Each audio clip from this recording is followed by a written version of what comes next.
Et bonjour. Je suis très contente de vous retrouver aujourd'hui pour vous faire une petite vidéo du feu de Dieu de l'espace. Oui. Pourquoi cette vidéo et pourquoi j'attends pas d'être dans un cadre un peu plus posé que sur le parking d'un supermarché? Parce que c'est comme ça que ça se goûte et puis c'est tout. Cette vidéo, je crois que je vais l'appeler Être extraordinaire. À quel prix? Point d'interrogation. Parce que ce que j'observe chez les personnes que j'accompagne, comme chez moi, comme chez beaucoup d'entre nous, que j'accompagne pas en cabinet, mais que je vois quand même œuvrer de la même façon, c'est qu'à trop vouloir être extraordinaire, on ne s'autorise pas à être ordinaire. Et que c'est fatigant de vouloir être extraordinaire, et que du coup, c'est aussi une façon qu'on a trouvé pour pas accepter de ressentir ce qui se goûte dans l'instant.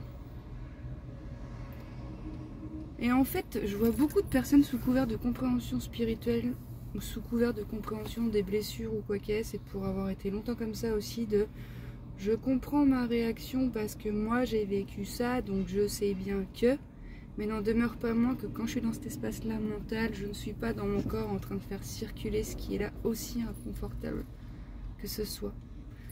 Et en fait, ce que j'observe, c'est que ça manque énormément d'amour de soi.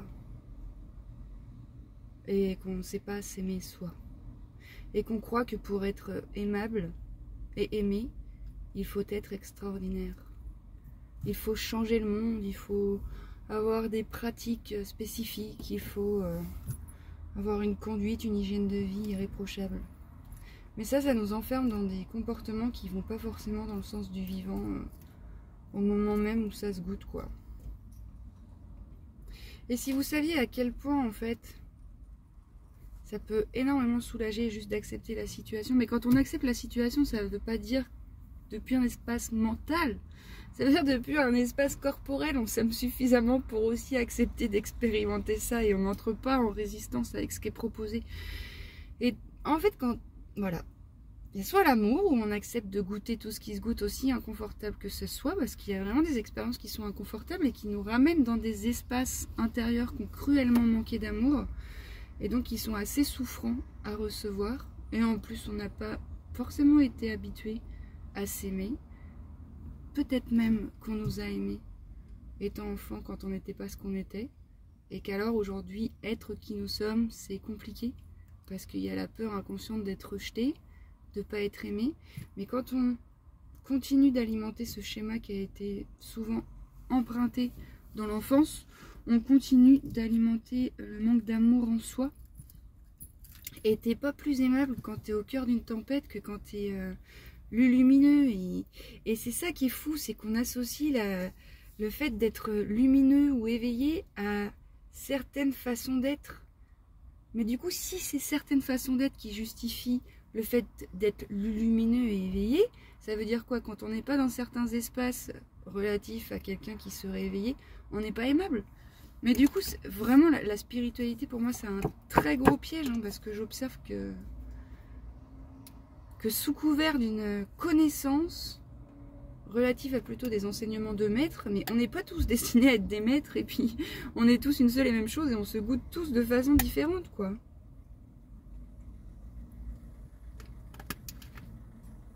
Et pour avoir été, et pour être encore parfois dans ces espaces-là, je vous jure que c'est pas l'expérience qui fait souffrir. Hein. L'expérience, elle peut être inconfortable, certes, mais n'en demeure pas moins qu'elle est libératrice quand elle nous invite à venir récupérer des espaces qui ont été abîmés dans l'enfance. Et qu'en fait, on ose, enfin aujourd'hui, s'exprimer, dire ce qu'on ressent, dire je sais pas quand je sais pas. Et il n'y a rien de plus salvateur que d'épouser sa propre forme. Et du coup, j'en vois beaucoup. Je vais faire ce travail sur moi pour atteindre cet objectif-là. J'ai encore du taf. Mais en fait, le taf se fait dans l'expérience quotidienne. Enfin, je veux dire, bien évidemment que ça n'empêche en rien d'être accompagné quand il y a des difficultés et que tu sais pas y faire face. Mais je veux dire par là que il faudrait pas que sous couvert de compréhension mentale, il y a un jugement qui se pose sur la situation actuelle et qui vienne créer une séparation entre ce qui est et ce que tu voudrais qu'il soit. Ce que tu voudrais qu'il soit ne peut pas être si ça n'est pas ce qui est. Non mais vraiment, c'est fou, hein. Mais c'est fou que je te jure que le mental, il faudrait le débrancher et accepter d'être vulnérable et d'accepter quand les espaces se dévoilent, de s'y déposer, même si c'est inconfortable, même si t'as peur, même si... Parce que c'est panique, émotionnellement parlant, on a plein d'empreintes associées à ces séparations qu'on a vécues dans l'enfance. Séparation, je te rappelle, c'est quand ton père ou ta mère t'a dit mais non, fais pas ci, mais non, fais pas ça, mais non, il fait pas chaud, mais non, il fait pas froid, alors que t'avais envie de faire ci ou ça, ou que t'avais chaud et t'avais froid. Et du coup, que ce que t'as expérimenté a été mis à mal par l'extérieur. Même l'extérieur t'a dit que non, ta vérité n'avait pas lieu d'être. Mais non, sois pas en colère. Mais non, non, non. Mais man, je suis en colère en fait. J'ai de la colère à l'intérieur de moi. C'est pas un problème d'être en colère en soi, tout existe. Le problème, ça va être quand tu vas ne pas vouloir être en colère sous couvert d'une version de toi édulcorée que tu aimerais faire advenir mais qui n'est pas là encore parce qu'elle ne peut pas être là tant que tu ne t'autorises pas à ressentir de la colère. Et je vous jure, la simplicité à être quelqu'un de purement ordinaire, c'est très salvateur. Non, tu n'as pas à sauver le monde, non, tu n'as pas à tout comprendre, non, tu n'as pas à ne pas être inquiet, non, tu n'as pas à ne pas ressentir de la colère. En fait, qu'importe, il n'y a pas de problème. Et je vois bien que dès lors qu'il y a une compréhension mentale qui voudrait, boum, que ce soit pas comme ça, il y a jugement, il y a jugement, il y a séparation, il y a séparation, il n'y a pas amour. C'est très con, hein. Et du coup, ouais, il faut que je me sorte les doigts pour...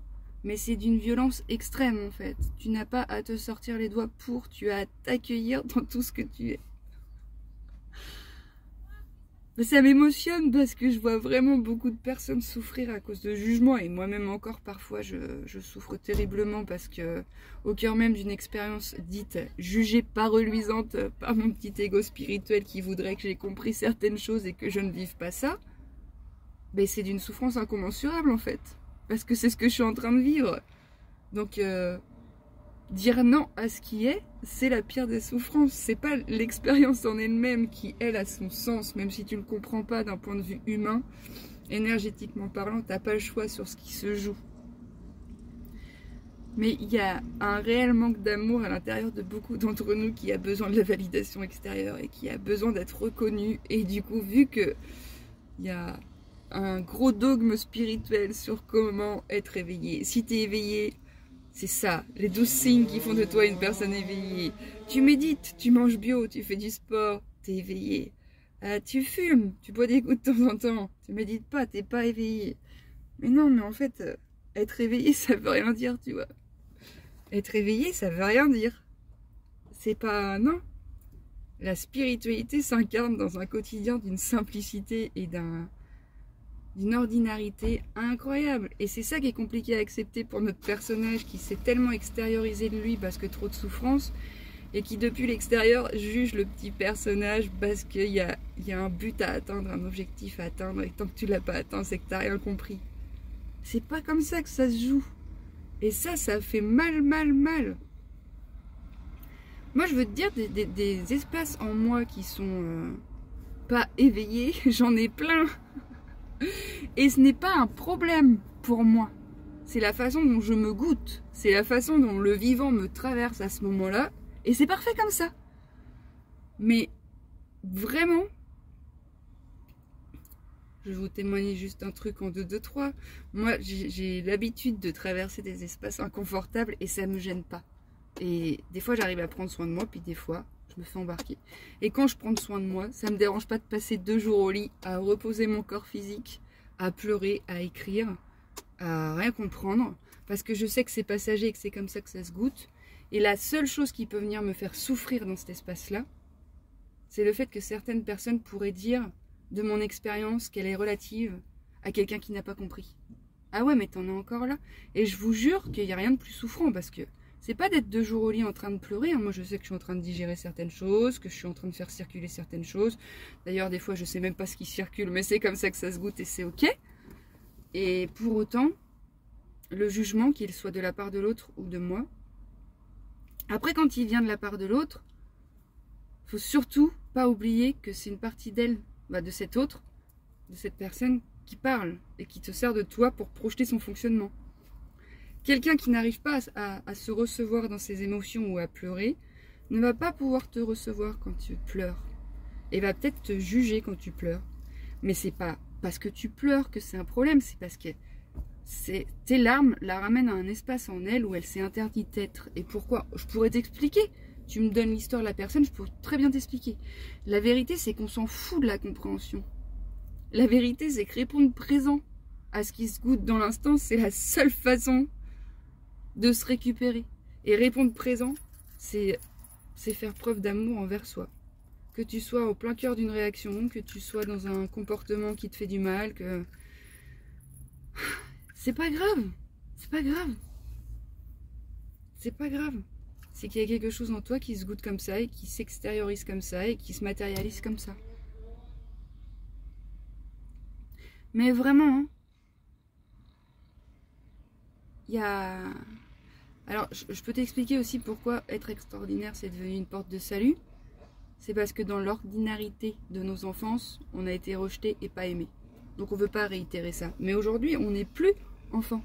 Aujourd'hui, on peut se récupérer soi en devenant cet adulte qui autorise cet enfant à l'intérieur de nous de s'exprimer, qui ne lui donne pas toute la place, mais qui lui donne tout l'amour dont il a besoin. Donc ça passe pas par le jugement, ou putain j'en suis encore là, ou putain j'ai rien compris, hein. Ça passe par, ouais, c'est comme ça que ça se goûte aujourd'hui. J'ai même pas à me justifier, j'ai même pas à essayer d'expérimenter autre chose. Parce que dès lors que je refuse ce qui est, je suis dans la tête, dans le jugement, dans la séparation, et donc pas dans l'amour. C'est archi souffrant de pas s'aimer. Ça va me refaire émotionner tout ça, parce que vraiment, je vois que dans la quête spirituelle, il y a un gros piège et il y a un gros manque d'amour. On va chercher à devenir ce qu'on n'est pas. Mais pourquoi? Pourquoi on ne peut pas se recevoir tel que nous sommes? Parce que nous n'avons pas été reçus enfants et nous pensons que être ce que nous sommes, c'est synonyme de danger parce que c'est ce que nous avons déjà expérimenté. Certes, c'est ok. N'en demeure pas moins qu'aujourd'hui tu n'es plus en danger. Et que c'est ok que ça se regoute comme ça aujourd'hui et qu'il n'y a pas de danger à ressentir cette peur. Il n'y a pas de danger à l'exprimer. Bien sûr qu'il va y avoir des émotions qui vont revenir et c'est ok, tu pourras t'accueillir là-dedans. Tu pourras essayer de poser un genou à terre et puis d'accepter ton humanité. De pas être juste dans l'être, qui a des connexions incroyables, qui n'est pas séparé de sa source, mais nous sommes sur un plan duel et le but c'est d'unifier l'être et l'humain dans son terreau énergétique, dans ses comportements toxiques. Il y a de la toxicité dans l'humain que nous sommes parce que nous avons grandi dans un terreau toxique, parce que la société dans laquelle nous vivons est toxique. Parce que l'humanité, depuis qu'elle existe, écoute, est depuis un espace très séparé de son être-té. Et c'est ok. C'est comme ça. Je veux dire, on va pas refaire l'histoire. Mais comment aujourd'hui matérialiser la spiritualité, spiritualiser la matière, incarner cet être humain, c'est aussi accepter son humanité avec tout ce qu'il n'y a pas de très reluisant là-dedans. Mais je dis reluisant pour que tu comprennes de quoi il s'agit, mais à dire vrai, il n'y a même pas de jugement à poser. Oh my god! Il n'y a pas de jugement à te poser sur tout le poison qui coule à l'intérieur de toi, dont tu es empreint, mais qui n'est pas ce que tu es, mais qui te fait expérimenter des choses inconfortables. Il n'y a pas de jugement. Dès lors que tu juges, t'es pas dans ton boum boum cœur. Et c'est ok de pas être dans son boum boum cœur. Mais c'est très souffrant. C'est très souffrant de penser que tu dois être quelqu'un d'autre. C'est très souffrant que tu penses, de penser que tu mérites pas d'être simplement toi. C'est très souffrant de penser que tu dois sauver la terre. C'est très souffrant de penser que si tu t'exprimes, si ça va pas, si t'es fatigué, si tu sais pas, si Si tout ça là, bah si t'as pas le droit d'être ça, bah laisse tomber la neige. C'est comme si dans le paysage de 24 heures sur Terre, tu voulais pas la nuit. C'est pas possible. C'est pas possible de pas vouloir la nuit. Alors si tu veux me dire, bah si, je peux aller en Irlande, en Islande, et puis avoir que 2 heures de nuit. Certes, tu peux, mais tu auras quand même 2 heures de nuit. Et en fait, je te partage ça parce que moi, j'observe que à travers les partages, on s'aide vachement plus qu'à travers les... je veux dire, à travers les partages de nos vulnérabilités et de nos authenticités et de nos difficultés, on s'aide vachement plus à se récupérer qu'en partageant une théorie ou en disant « Oui, moi j'ai entendu ça, du coup, patati patata ». Quand tu es vulnérable, authentique, quand tu permets à l'autre de voir, de ressentir ta vulnérabilité, de ressentir dans son corps ce qui se passe, quand tu es vulnérable, tu lui proposes, tu lui permets, tu l'autorises à ressentir dans son corps qu'être vulnérable, c'est magnifique. C'est magnifique. C'est magnifique. Et c'est là que l'interdépendance, elle est magnifique parce que on n'a pas besoin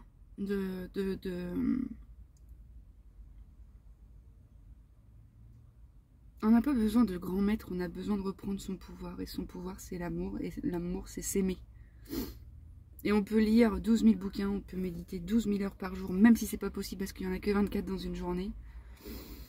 Si t'es pas en capacité de te ressentir et de t'accepter tel que tu es, et que tu es toujours en quête de quelque chose que tu n'es pas encore, et que ça devient un focus, tu te sépares du vivant et tu perds ton énergie dans un espace qui va pas être fructifère. Oh. Non, mais vraiment, ça me tient beaucoup à cœur parce que beaucoup de personnes que j'accompagne qui souffrent énormément simplement parce qu'elles n'acceptent pas de ressentir ce qu'elles ressentent. Et qu'elles se jugent. Et quand tu te juges, c'est caca boudin. Voilà, je vais reprendre la route. C'était la petite capsule de il faut accepter. C'est Bouddha qui a dit ça. L'extraordinaire se trouve dans la profondeur de l'ordinaire. Et oui, je peux en parler aussi bien aussi parce que moi j'ai pensé aussi, et parfois ça peut encore m'arriver, qu'il faut être extraordinaire pour être aimé. Et que du coup ça met en situation de tension directe. Bref, blague à part, c'était pas une blague. Mais je vais pas m'étaler là-dessus, je crois avoir dit l'essentiel que... Quand tu penses que tu as un travail à faire parce que tu n'as pas compris que ta réaction est ainsi, tu juges ta réaction et tu n'es pas dans un amour de toi dans ce qui est, parce que tu penses et tu crées déjà une version de toi dans ta tête qui n'existe pas sous couvert que celle que tu viens d'inventer dans ta tête serait mieux que toi. Mais il n'y a pas mieux que toi dans l'instant. Ok, c'est parfait dans l'instant ce qui se goûte en toi. Ça ne fait que révéler certains espaces en toi. Et quoi de mieux qu'il se dévoile et que se révèle pour s'y ajuster et pour y déposer de l'amour. Alright, voilà, l'assiste circuit for the moment. Je vais reprendre la route. Je vous embrasse fort. Je vous ferai bien un maxi câlin. Vous n'êtes pas là. Aimons soi de même. Aimons-nous les uns les autres. Mais pour aimer les autres, il faut s'aimer soi. Et pour s'aimer soi, il faut arrêter de se juger. Voilà. Bisous, bisous.